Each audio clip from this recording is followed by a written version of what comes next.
ang sakit pagka nagkaroon tayo ng or na-penalize tayo just because we didn't comply our obligations or we don't know our obligations. Kaya like yung sinasabi, before you build or before you enter in business, know your obligations.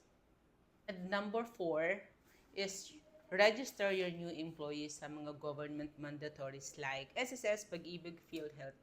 Kasi lalo pag may mga bago tayong, let's say may mga new hire tayo this 2025 or this January, kailangan natin mai-register na din sila. Of course, yung trust kasi na manggagaling sa employees natin, and that's one of the obligations as employer talaga, yung benefits nga, ika nga, para sa ating mga empleyado.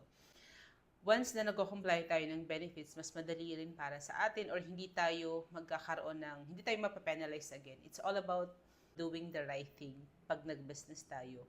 Especially pag sa mga